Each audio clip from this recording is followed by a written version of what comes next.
Ganda nga po. Nandito pala si Floyd. God bless. God bless. God bless. Nandiyan ba si Renzo? Po. Yun ba yun? Pinsan niya po yun. Sige, puntahan ko lang ha. Hindi, sige. Puntahan ko lang. Salamat. Dito pala sila. Dito po natin matatagpuan si Renzo Kategram. Kaya... Ningal ako doon.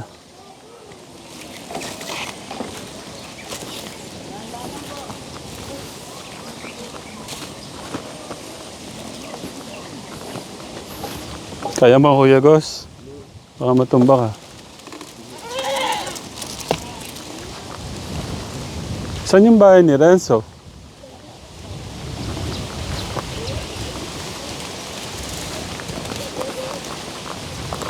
Hoy! Yan pala yung bahay niyo? Nandiyan si mama mo? Apo, nandun po sa loob. God bless. Alis pa naman po ako. Ano po, sisimba po kami. May simba kayo ngayon? Opo. Ay, pasok po kayo. Ako na mag-aatid sa'yo sa church. Hindi po, kasama. Hintay ko po sila, Floyd. Maliligo pa po. Sige. Ano, pasok po kayo. Okay lang pumasok. Apo. Dito, pasok po kayo. Si Lola mo?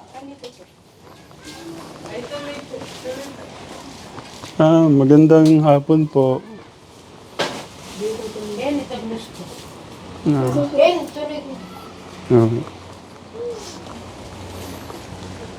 Saan po yung mama niya? Ayan ang anak ko. Ay, May kasabi ko, may kaklasita ha. kumusta po? Asawa ko kung nakakalasi. Ay, ang asawa mo.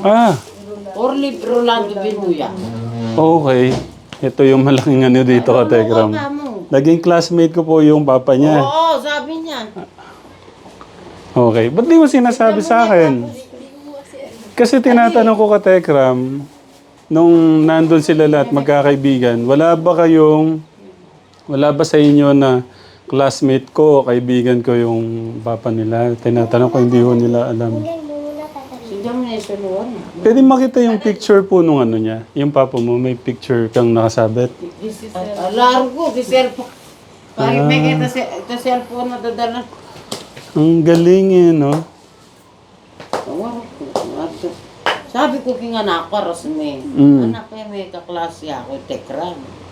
Siguro may pagbida lang may sawa niya, abida na kung iyak kaklase na ka.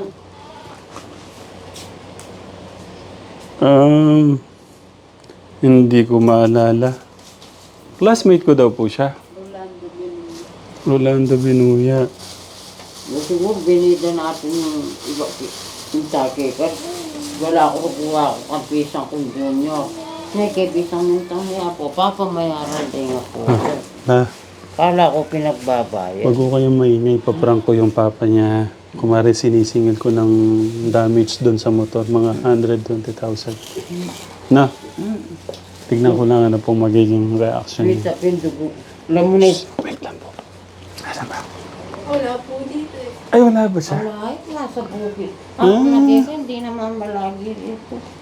Nasa bukid. O yung nanay na lang ipaprank ko. Kaso alam na. Pwede po kayong makamusta? Kaya ka. Ano, patingin nga Kuya Renzo, yung ano, nag-aalala ako sa bata na to eh. Doon sa ano niya eh. Patingin. Napakita po dun. Ang dami pala ano. 1, 2, 3, 4, 5, 6, 7, 8. Tama ba? Apo, wala po. Baka pwede tayo dito, Kuya Renzo. Kay nanay. Anong pong pangalan nyo? Marilo Guevara. Gibara din. Ilang taon na po kayo? 37. Tapos si Papa mo ilang taon? Nasa 40 plus na. Oh, yun nga. Ano nga kami. Makilala na ka. klase kayo saan. Hanggang, ano po, elementary, high school? Elementary, elementary. Elementary lang. Pero hindi ko na maalala. Ang naalala ko lang po yung mga high school. Paano po yan, Nay? Sisingilin ko po kayo doon sa ano. Dito po kayo. Sisingilin ko kayo ng... Magkano ba yung motor ni Kuya Moda? 120,000? Kamal na pala, alam mo na yun. Oo, regalo yun. Alam mo yung ano, nung kinausap ko si Kuya mo, doon ko lang nalaman na ganun pala yung ano niya, yung... Pero huwag ko nang ano yun. Ibig ko lang sabihin, gusto kong maiano sa'yo na yung kaibigan mo, lungkot na lungkot sa nangyari sa motor niya. Pero, mas mahalaga ka kay Kuya Dave mo. Kasi hindi niya kayang pagsisinungaling. Kumbaga, kaya niya magsinungaling para sa'yo.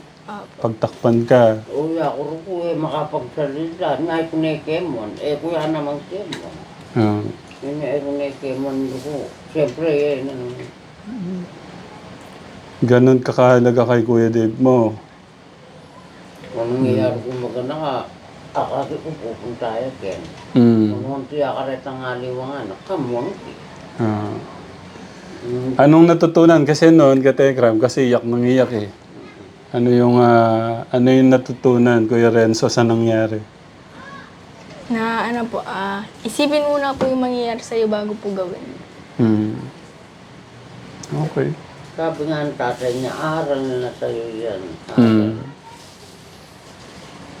Pero daranay na pare, huling balita yan kung balita may aksidente. Ano pa? Ano pa yung lahat ng natutunan at napag-isip-isip, napagtanto? Kasi gusto kong marinig talaga sa yung yung ganon. Ano yung parang naintindihan mo na ngayon?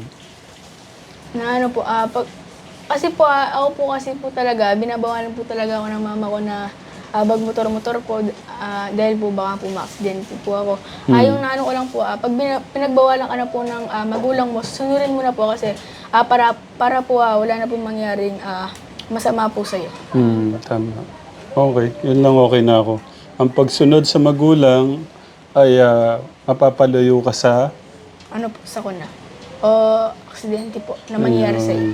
At mapapabuti ka. May pagsunod. Okay, gusto kong siya ba yung with honor? Kasi mga magkakaibigan to, tinanong ko sila kasama ka ba doon sa... Hindi po, ngayon lang pong fourth quarter na honor po ako. Okay. Nay, pangalan po niyo? Marilu din. Opo. Kumusta ho to? Kumusta ho tong anak niyo? Ito medyo okay na rin. May sa lunis po magkaalis ko naman. Sa Monday, kala ko kasi, Kategram, tanggal na. Kasi pagkakaalala ko kay nanay, mga 3 days lang, matatanggal na po yung... Monday po yung mga tahe.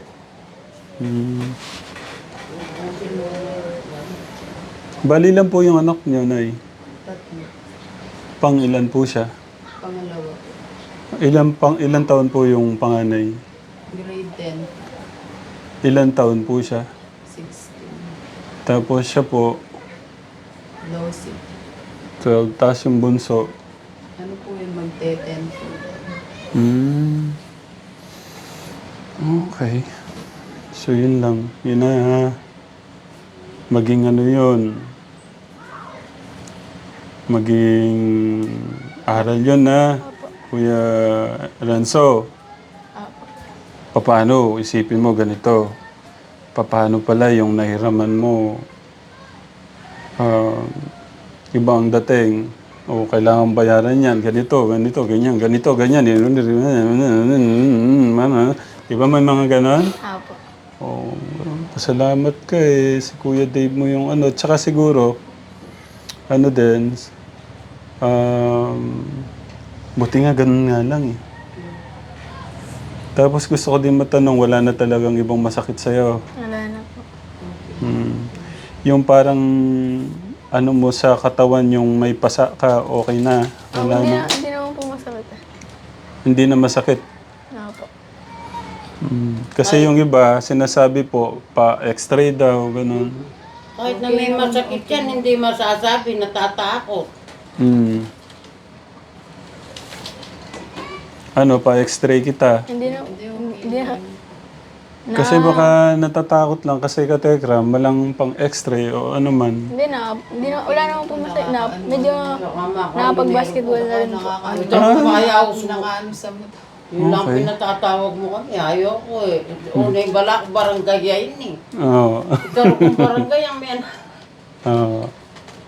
And then sabi ko naman, Nay, sabi ko naman kung yung bata, kumbaga, kasi sabi ko sa akin ano lang, kaya sabi ko pwede siyang magpunta para magkaroon ng ano, yung linaw po ba. Tapos sa ano po, sa mga katekram natin dyan, may gusto rin po akong linawin na ako po yung humingi ng ano, invitation kay Kuya Renzo at saka sa mama at papa niya ho sana. Kaso si Lola po yung nandun. Rugo eh, bisang tutukin, lulwal man yung anak. Kasi yung iba po kala po nila, kayo po yung parang sinugod niyo kami doon. Diyos ko, kaya naman, balalaman niya, nangingi ako ng tulong sa'yo. Sabi ko ako, Dahil nga nakasidente yung apo ko. Yeah. Eh sabi ko, barangay yung tumawag, kaya ako nang nagpunta ron. Oo. Hindi ako nangingi ng tulong, wala ako sinabing hihingi akong tulong kahit na Mm. mahirap kami. Siyempre ka, pare-pares na hindi natin gusto. Mm. Hindi ko sinabing manghingi akong tulong. Mm. Kasi narinig ko katekram kay Lola, ano po, siyempre, ano lang, itong siyempre kaibigan naman ng ano, hindi man kaibigan ni Kuya Dave, siyempre, mahirap po talaga ngayon yung buhay, katekram. Kaya kahit papano, yun man lang nagastos. Anong binili mo doon sa sobra?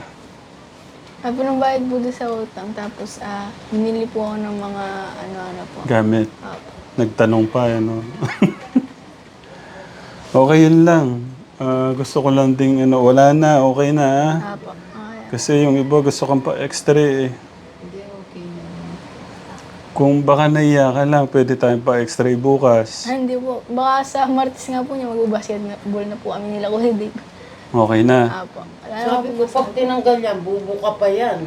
Bubuka ng konti, lalabas yung... Oo, tapos mag-ano siya, magkikiloid siya. Magbukaya pang bagyayan, isuleko, retahi. Kaya ni naman doon, ugalara. Nyamin tao, alyaro ko, tinakit na kayo rin barangay. Okay, ano yung mapapangako mo pala kay mama mo? Yun yung gusto kong marinig din. Papangako po sa kanya, susundin ko na po yung mga pinagbabawal niya po o yung mga sasabihin niya po, susunod na po ako para po wala na po mangyari masama sa sarili ko po. Si papa mo, tuwing kailan lang siya nauwi? Gustong malaman din pala. Pag ano po, pag maggagabi na po, ganun. Gabi na. Halos, ano ba yun? Araw-araw ba yung trabaho niya? Po, araw-araw po. Araw-araw.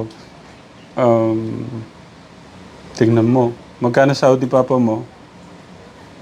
Nanay Marcos sa salon, puta pa malo. Pag kumakapas, tsaka pa lang. Ano po siya? Porcento? Oh, ganon. Pag umani pa lang, doon pa lang kami magkakape. Ang tawag ko doon. Ayun. Porsyento. Oh, paano po? Persentuhan. Parang ganon. Ilang percent po yun sa kanila? 15% bawat 100. So, meron po siya... Naka 200, 30 po, no? 15 po kada ano. 100. Oo. Pagka ano naman bago man, nakabalik ka na. Ilang hektarya po yung ano nila? Ngayon, konti lang dahil tagaraw. Ilang hektarya po yung hawak nila? Meron siguro 10. Dalawa sila, hindi na. Naku, kulang pa pala yun, Kuya Renzo, kung ano. Dalawa sila. Pero, ano lang kita, what if, kung ganun, ha? Para lang, maano mo na, ay, dapat talaga, pag-iisipan ng 1 million times. Actually, kahit di mo pag-isipan, yun lang mali na eh. Kasi sabi nga ng mama at papa mo, ni Lola, wag na wag. Yun lang. Sakto tignan mo ka yung motor namin kahit gulo kumaandar. Nasaan po bala? Pero hindi Ayun. nila nagagalaw yan. Bawal galawin. Dahil nung ngayon, pinapo pa yung motor, niya, kayang motor, niya, bias. O siguro kakain-kain na, met ng kuya, niyabi-yabi lang ni babarkay. Tignan mo nga yung lugar namin. Pwede silang mag-aral dyan sa daan yan eh. Maluwag nga po, Lola. Tara, Kuya Renzo. Ano na, para mahatid ko na rin. Tignan ko lang yung tinuturo ni Lola. Paano po? Talakad ko. Thank you po, ha. Salamat. La. Thank you. Kay... Ginawa lang, mabait din kayo. Eh ako, barkada ng apo ko. Pagmahal ng mga apo ko, kaibigan ko rin. Ganon din po ako, kaya ano Wala po. silang marinig. Kahit kumakain silang mangga doon sa karitong, hindi ko sila pinagsasabihan. Dahil kaibigan niya ng mga apo ko. Kaya nung siyempre nalaman, kailangan ko din alamin yung mga kaibigan ng mga anak ko nung nag-church din. Alam kong ganun din yung puso nila, kaya okay lang, sabi ko. Minsan kasi talagang, ano pala yung talaga bang yung hatid sundo ba kayo ni kuya nyo? Pagsuwan dyan, sino? Oo. Pag nagsisimba, kasi nga malayo mo kami. Tingnan nyo ka, Tegram. Hindi ko alam yun. Hatid sundo po nila kay kuya niya. At itsundo sila. Mm. Kaya pinsabi ko sa'yo, pag ganyan, naka-open kami dahil nagsisimba rin kami. Grabe ni kuya. Grabe ni kuya nyo. Sobrang bait nga po. Kanina nga po, kasama nga po namin sila. Kumain po kami din ng mangga. Nagano po kami, merienda. Okay. Nagpaalam sila, kinuha yung piano. Okay na ba? Kasi nung paalis kami, nagpaalam, kinuha yung piano, inaayos yata ni Tito Jun. Nabalik ba yung piano sa Promised Land? Sa Promised Land ba o sa church? Nabuhat na sa may promise land eh. Hindi, kumain kayong mangga sa Promised Land. Hindi po, dun po sa may isa po namin. Kay Kariya po Nonoy po. Okay. Mahalaga nun, parang naalala ko yung mga panahon ko eh. Ganyan din kami, mga kakaibigan ko.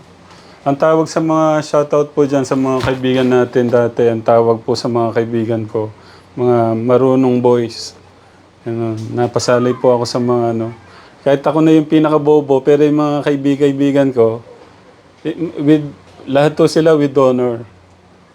Siya nga, Pinonor niya po. honor yung Lenin grade. Alam mo ba kung bakit ako nakakapasa? Yung mata ko nagna 90 degrees sa mga kaibigan ko. Pero... Sabi ko sa kanya, ay, salamat na honor kang tuluyan. Kasi lunwal. Kung area dakitan deta, man lunwal. Sa lalabas. Kay Lola, hindi din siya lalabas, kundi din susunduin ni Kuya. Ba't gano'n na lang yung tiwala nyo kay Kuya sa anak ko? Alam ko, yung mga ganyan na nagsisimba, yung alila pa Hindi po sila. papunta-punta ron. Ganito po kasi madaming dumugo yung ilong doon sa video nyo kasi hindi daw po kayo naintindihan. Tagalogin nyo na lang daw po kasi nahirapan. Kala ko nila kayo Chinese. Kung minsan kasi Bakit po kayo ganun na lang magtiwala sa mga anak ko na pinapayagan nyo tong apo nyo? Kasi palasimba nga sila. Na Okay. may takot. Ang batang walang takot sa Diyos, kahit saan makakarating. Yun lang. Dito lang sa mga apo ko, dyan lang. Ayun, nakahiga yung kuya niya yata.